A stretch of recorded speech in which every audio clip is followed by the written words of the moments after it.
When we think of witches, we often imagine women with pointy hats, cauldrons, and flying broomsticks. But the real history of witch hunting in Europe is far darker, rooted in fear, the patriarchy, and politics. Elizabeth Bathory, an Hungarian noblewoman from the 16th century, has been remembered as one of history's most prolific female serial killers. Some say that she murdered hundreds of girls and even bathed in their blood to stay young. This is one of the only portraits that we have of her. But how much of this is legend and how much of this is rooted in facts? Today I'll walk you through three essential parts of her story. 1. The larger context of European witch hunts. 2.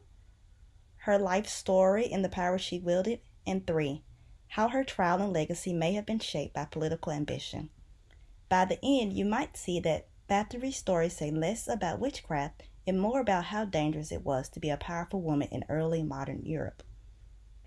To understand why Bathory became a target, we first need to look at the larger cultural context of witch hunts.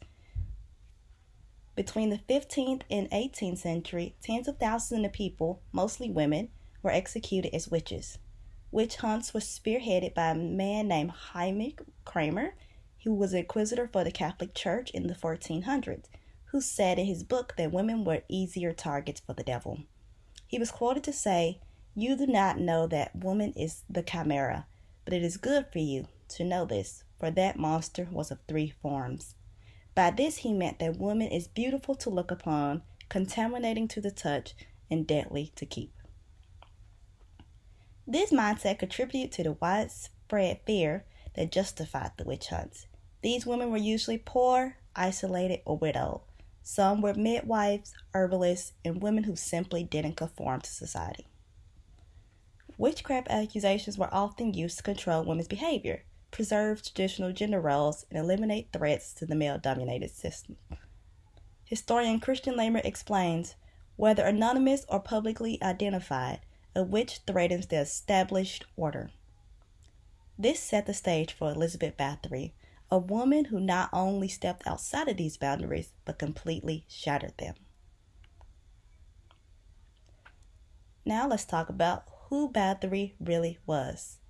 Elizabeth Bathory was born in 1560 to one of the wealthiest and most powerful families in Hungary. She married into another influential noble family, and at her husband's death, she managed vast estates entirely on her own.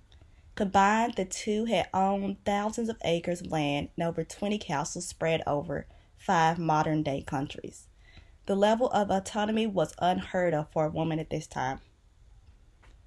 Tony Thorne, in his novel Countess Dracula, explained that while Elizabeth was not the typical scapegoat of a witch hunt, but her sharp wit and high intelligence was off-putting to many and upset the natural order. Bathory held significant power. She had money, political connections, and authority over servants and land, though that made her threatening to the male nobles around her. Some of these men, one which was included King Matthias II, was deeply in debt to her. At the time of her husband's death, the Hungarian crown owed him over 20,000 guildens, which is today over $1 billion in USD money. A debt that had fallen under Elizabeth's supervision. Elizabeth went to court several times to try to recover the loan, but each time the court sent her back for a later date.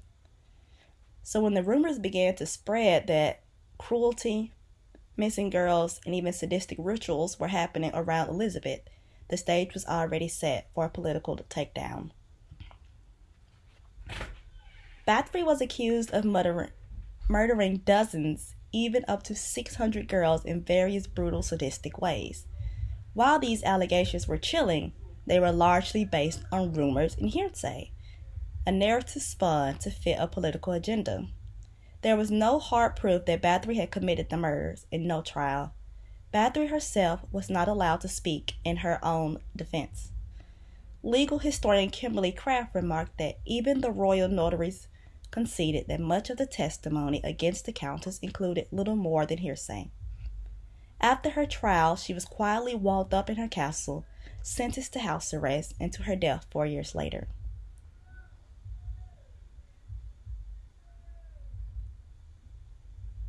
Her trial was likely politically motivated. It allowed the crown to cancel its debts, her land was confiscated and spread, and it eliminated a woman who challenged the traditional power structures. Elizabeth Bathory's story is about more than murder. It's about how fear and power collide, how society can weaponize a narrative to destroy someone who doesn't fit the mold. Her trial wasn't just about stopping a killer. It was about removing a powerful woman who threatened the established order. Was she guilty of cruelty? Maybe.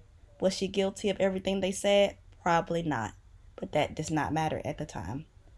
Because in a world when a powerful woman was itself a crime, the verdict was written before the trial even began.